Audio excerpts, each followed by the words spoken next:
Some have said that the direction of your focus is the direction of your life.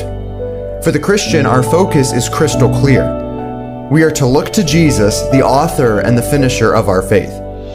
In every area of life, we are to lay aside the hindrances of our Christian journey and look to Christ as our example and strength to live the life He has called us to live.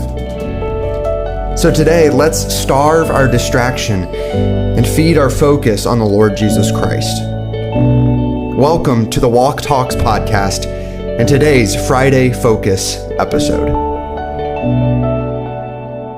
All right, well, good morning and welcome back to our Walk Talks podcast on today's Friday Focus episode. Thrilled to have you joining us. Thank you for taking some time. We are excited to have with us today evangelist Ron DeGarde. He's ministering with us here at Southland Christian Camp, preaching our teen camp. So, Brother DeGarde, welcome to the podcast. Hey, thanks so much for having me. Yeah, it's good to have Brother Ron on the podcast. It's kind of cool. He and my dad go way back, and we're best of friends in college. And if I'm not mistaken, you were a groomsman in Dad's wedding, right? Yeah. Is that correct? Yeah, that's pretty awesome. So, for those of our listeners who don't really know who you are, if you just take some time, tell us a little bit about yourself, your upbringing, how God saved you, God called you to ministry.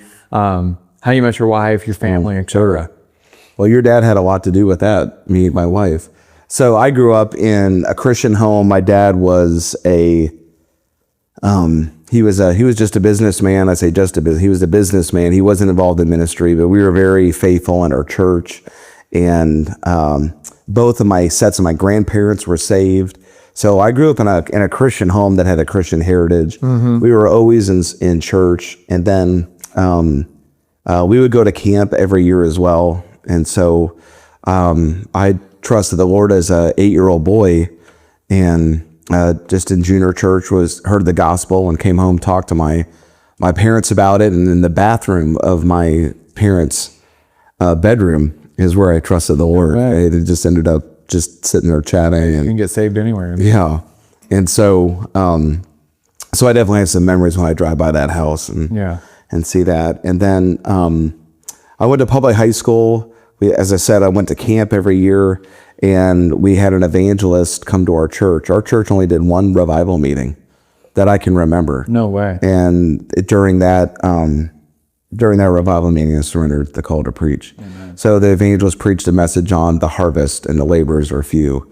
So I decided, I felt like the Lord was calling me to do that. And I think being at camp and seeing all these evangelists at camp, mm-hmm. and just seeing how the Lord used them, that was something I was like, man, that would be awesome to do. Mm-hmm. And I think the Lord put that desire in my heart. And so I surrendered the call to preach at 15, and then just really started to work with my youth pastor, do devotionals in the youth group. Mm. I would go to some preaching, it's a preaching competition, but we would go to Bible college and just preach. And then the faculty would give me pointers, and, a lot of them said, hey, I could really see God using you, in full-time ministry. And God just used all that to confirm my call to preach. Amen. But it was interesting. I told the kids this week, the first time I ever preached, I was 15 years old.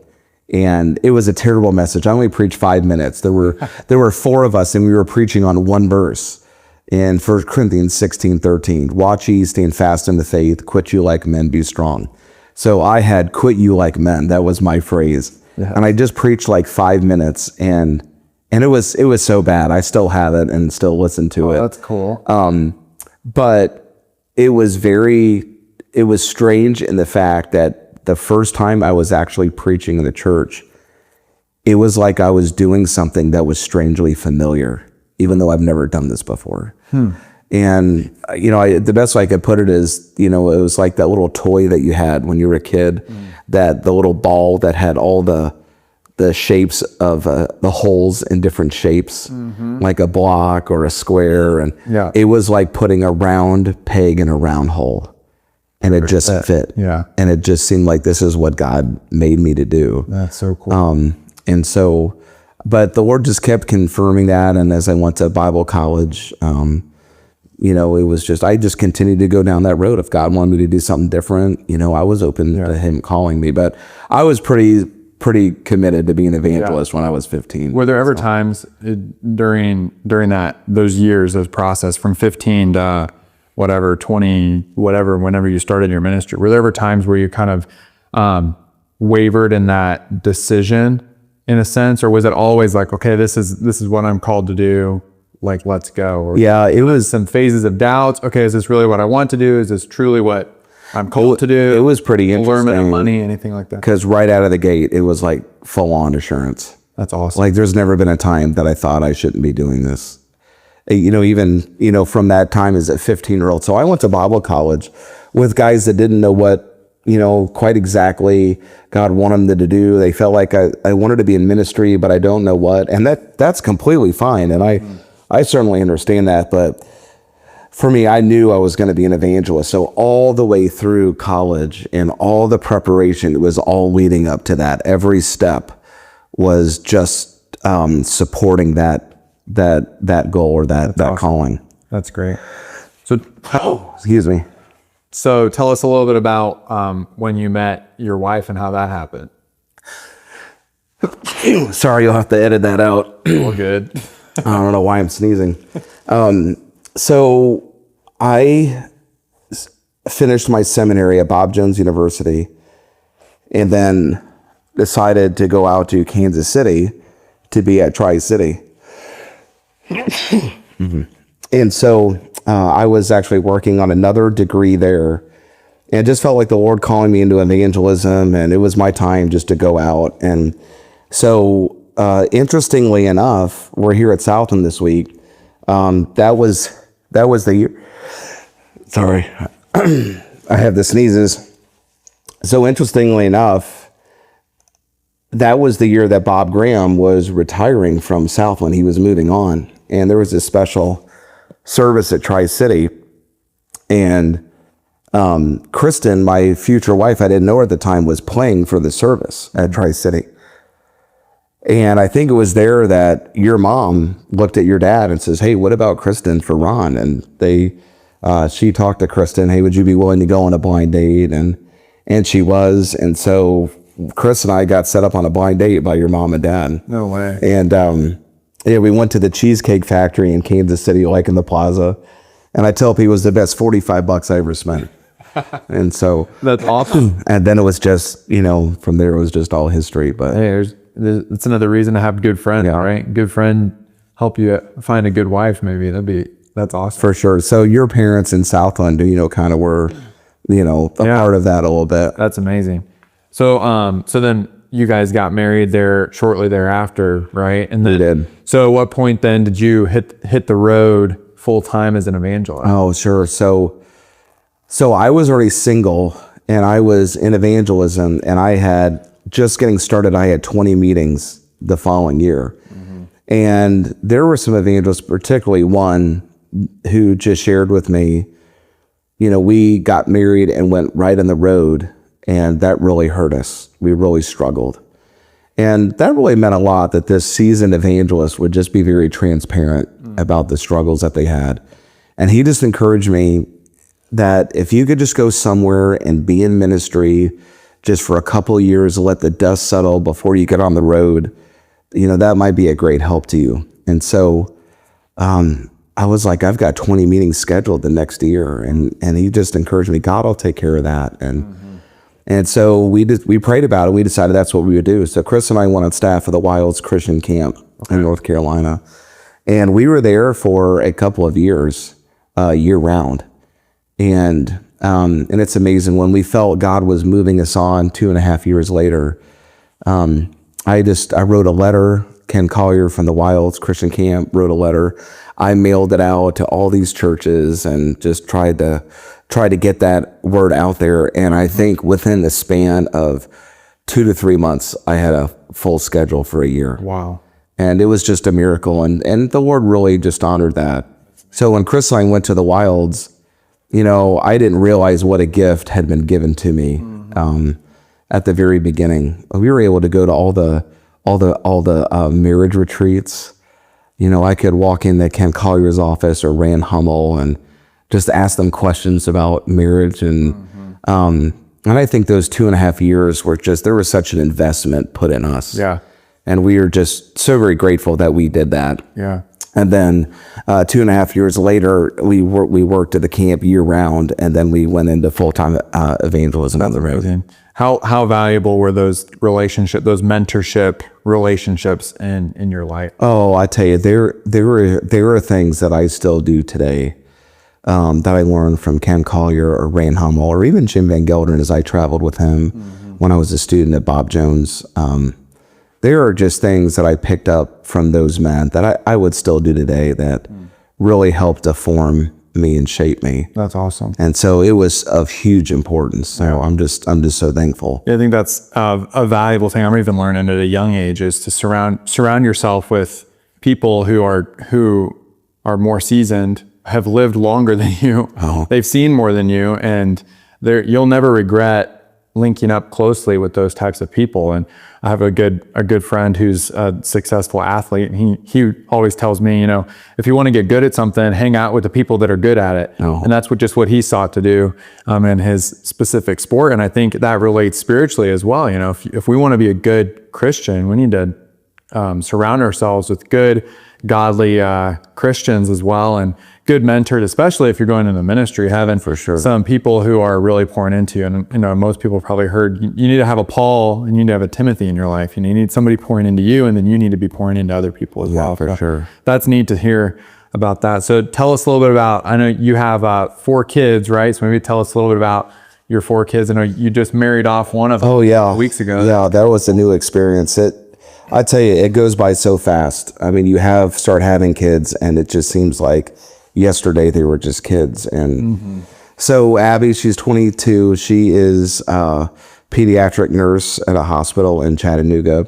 Her husband is finishing a nursing degree, and he's working with a family business with some of his extended family. And so they'll be there for a couple of years, and then they'll do travel nursing. I think the travel part is in them, is just a part of her life. And so, Evangelist kid, right? Yeah, and so they want to do travel nursing. That's cool. And then Alyssa, she is a junior, and she is a double major of pre-law and violin performance. So she's trying to figure out what she's going to do, and she'll probably end up in a symphony somewhere, playing in some big city symphony. And so she's already had some experience that way. And then the boys Andrew's headed off to college and studying for ministry, and Austin's left with us. He's 17. He'll be going the next year. And he thinks ministry, but they're still trying to discern where. So that's awesome. So, Brother Ron, tell us how many years have you been full time in evangelism now? Yeah, so I traveled in itinerant ministry probably for, I would say almost 30 years. Wow. But on my own as an evangelist, I traveled with another evangelist and some other itinerant things. Okay. But on my own, it probably has been about 26 years or so. That's so cool. 25 years. Gotten to see a lot of cool things, I'm sure. Oh yeah. Have you been to all 50 states? Oh yeah. Okay. And then how many countries I know, because you've done some preaching. Yeah, it hasn't. Right? It hasn't been as much for that. I mean, we hit all 50 states pretty early on, but I would say we've been to several countries in Europe. We haven't done a ton in South America. We've done some on the islands like Trinidad and Tobago and Haiti and some of in St. Vincent and some of the islands down there, and then Africa. Then we went to the Philippines or Singapore, and some of those places. Papua New Guinea, I was there for a month. No way. We went to India to help start some camps, and I preached there. We were in India for about a month. Yeah. And so anyway, those are good experiences. So I'm wondering if you could just speak to the perspective that you see. You travel full time, going to a different church virtually every single week, or a different camp. You're in a new place, interacting with new Christians to you, like new connections, if we're gonna put it that way. And I'm wondering if you could just speak to kind of like what you're seeing in the culture right now in Christianity as well. Maybe some things that are burdening to you that you would love to share with our listeners, ways in which that we can grow, take our next step, make sure that our walk is talking as well in our life, and in ways in which you can just encourage us to that end, that we would live a life fully sold out for the Lord? What are some of those concerns that you see? Oh, for sure. As an evangelist, it's interesting. You definitely see trends and cycles. And I think in the New Testament, as Paul visited all these churches, he would write a letter to one church, and then he would say, yeah, when you're done, pass that letter down the road, because they need to hear the same thing. Sure. And that's why we have circulating letters in the New Testament. And I think some of that aspect is still true today. People are people everywhere. And there are just some of the problems that are they're not only unique to maybe your specific church, they're people problems. And so it's a great blessing being able to base out of a local church and to give them some time. And I serve as one of the pastors at the churches at our church, because I'll see things that have happened in our church, and I'll drop some details out and some names, and I'll kind of give an illustration or kind of make an application along those lines. And it's so funny. Sure. When I'm at another church, and they'll come up to me and ask me if the pastor told me about them. And it's just people are people everywhere. Our problems are unique. And so you definitely see some different, some different trends. And I'd say, I think one of the things that as we travel, we just see a casualness to their view of who God is.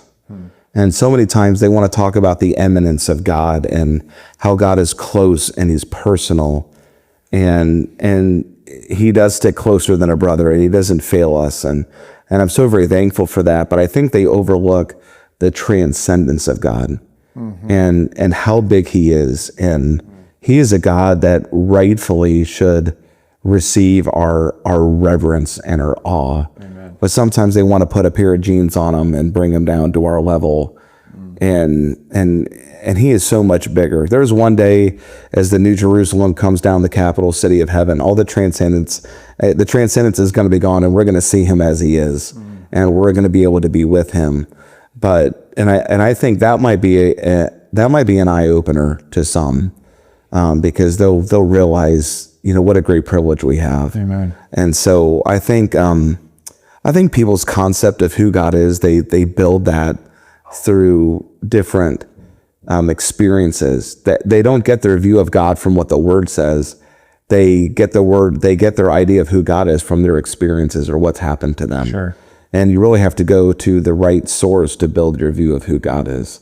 And one of the things I've been trying to tell the young people today is that we should not, Christians that God uses, they don't operate based on eternal or external pressures, but on eternal principles. And I think so many times people today just make decisions just based on the circumstance and just go with the flow instead of really just minding out truths out of God's word, or making decisions based on God's character and really just knowing who he is. Yeah. And so I think there's been a shallowness of their view of who God is, and just a casualness as they approach their Christian life. What would you say you think causes that casuality, that shallowness, like that lack of desire of depth, understanding? Yeah, I think today people are so distracted by other things. I mean, we live in a society that's plugged in 24/7. Whether it's a teenager playing Call of Duty or Fortnite, or whether it's a guy sitting in a tree stand or has a different kind of a hobby, we're just so busy today. And I think busy stands for being under Satan's yoke.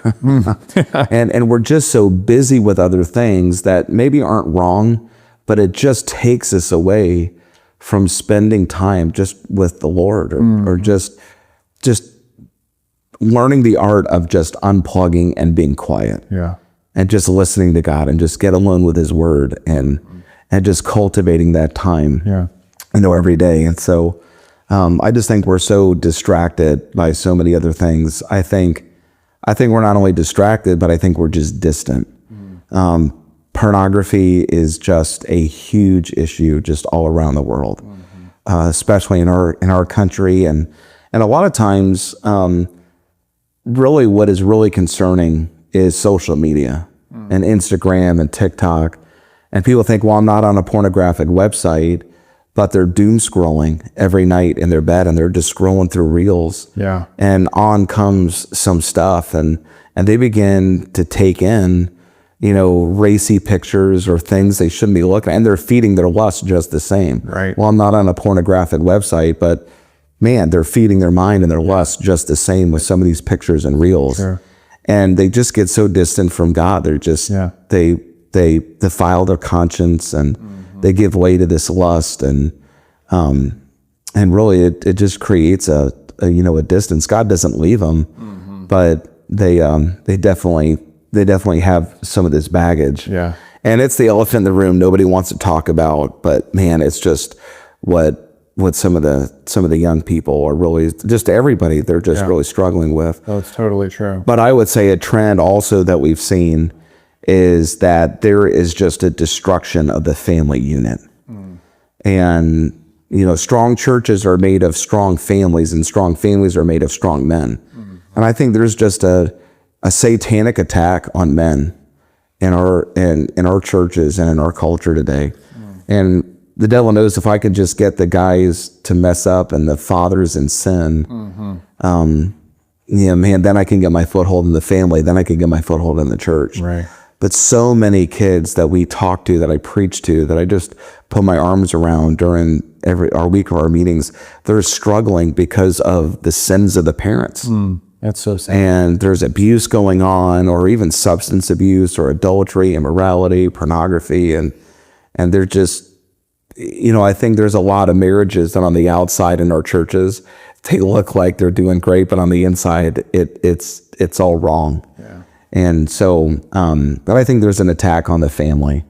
And I think that really is, the dads are the leaders of the family, and they had to step up and be willing to, step into the life of their kids, even when they're not going to like it, or to shepherd them and to guide them. Yeah. And so we definitely see a destruction of the family unit, and just the devil just going after the families. Yeah, for sure. There's no doubt. I was just thinking of 1 Peter 5:8. Be sober, be vigilant, because your adversary, the devil, is a roaring lion, walketh about seeking whom he may devour. And we wrestle not against flesh and blood, but against principalities, against powers, against the rulers of the darkness of this world, against spiritual wickedness in high places. The devil is alive and at work, my friend. Listener today, parent, if you're listening as well, don't think that you or your children are above that. Like there is some real wickedness, as Brother Ron has even brought out, that the devil is seeking to infiltrate in your children's lives. And so I would just challenge, even parents, be aware and be open and understanding of the pressures that your young people are facing, and the access that you are granting them in some cases as well. And young person, if you're listening to this as well, take seriously everything that's coming into your eye gate, everything that's coming into your ear gate, and what you're doing with your hands, where your feet are going. And these things are so important. And as you're talking about, the distractions that take away from our like unadulterated walk with the Lord, I couldn't help but think of a place where both of us have been, Cameroon, Africa. And you go out into the bush of Cameroon, Africa, literally flying on a biplane, and you're with these children, these families, these pastors that literally have what the world would say to be nothing. But they have found something that is far greater than anything that we have, maybe even here in the United States, even in Christianity, because they have an unadulterated Christian life. They don't have those distractions, the things, the shiny toys that are glimmering around them and seeking to steal away from what's most important, and that is their walk with the Lord. And I know for me, that was one of the most challenging things about going on a missions trip, is just seeing how people's love for the Lord is so much greater when there's less distractions. So I think that's would be a good practice for us to even take away from this, is limit the distractions in your life. I can't help but think as well as if anybody that has an iPhone, I think it's kind of ironic that our screen time thing goes off on Sunday mornings. I don't know about you, but that happens for me. I'm sitting in church and it's bing, and you average such and such amount of time for the week. And it's like instantly the Holy Spirit every single week is, how much time did you spend with me? How much time did you spend in my word? How much time did you spend in prayer, memorizing, meditating upon the things of God. And ultimately that's what's most important. And so yeah, that's definitely something all of us need to grow in. I think it's interesting that with our kids, if you give your kids a device, that there is something that is discipling your kids for more hours than you are. Wow. Yeah. And when you begin to realize that there's a wolf in their pocket, and when there are no rules and it's just wide open, I tell you, it really, really is a problem. I was reading an article not long ago that said the minute you hand your child a phone and you give them a phone, their childhood just ended. And when you kind of think of it that way, man, it really kind of just sticks out to you. But we are seeing so many problems just aided by social media, and the technology is a great tool, but there is a dark side to it that 100%. We have to be careful. And I always felt like, as for our kids, I didn't want to withhold technology and social media away from my kids the entire time they're with us. So we let our kids have social media their senior year of high school. And I realize in the day and age we live, that might seem highly overprotective, or you may think I'm a helicopter dad. But I wanted my kids to learn, if they failed with social media, I wanted to be able to teach them how to get back up. I wanted them to fail with me when I'm around, and not just send them off to college and then, oh yeah, by the way, here's a phone, and now the whole world's open and you have no way to navigate it. And I wanted to model it for them, to them, and then help them, when they fail. Because really, we live in a day and age where we can try to limit the worldly influence, but in some form or fashion, it's going to present itself to everybody, to every one of us. Yes. And so what do we do when that happens? Yeah. And that's really what I wanted to try to teach them, and just to encourage them, so they would have a certain amount of strength. I think there's a lot of wisdom in that. What would you say to maybe a young person who doesn't have a parent or guardian, youth pastor, something like that, that's pouring into them in that sense of accountability? In what way could a teenager take some of those matters into their own hands and say, "Well, let's get serious about this"? Yeah, and not to have a device, is not the end of the world either. Yeah. But I realized just a lot of things with school and with work and with some of those things, sometimes, they end up being a necessity. And so, but I would always feel like there is somebody in the youth department or in the church that would be a godly person who would be able to help.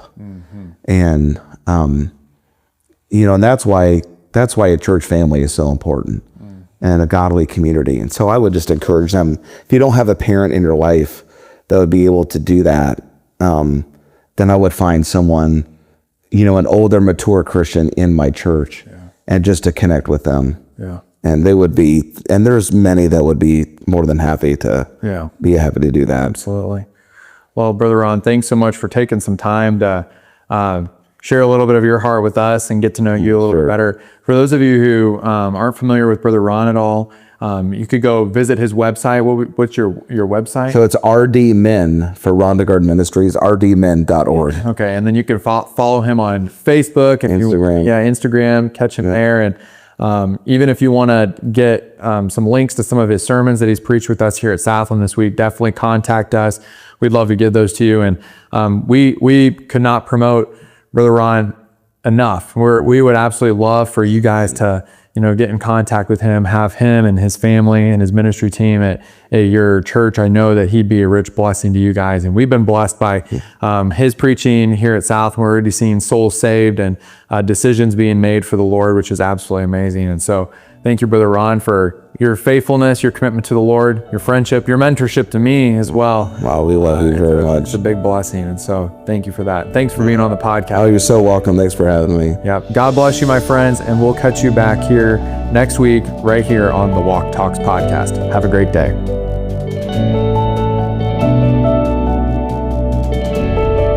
We hope that you enjoyed today's episode of Friday Focus, presented by the Walk Talks podcast. Make your plans to join us next week for another set of podcast episodes that will encourage you in your walk with the Lord Jesus Christ.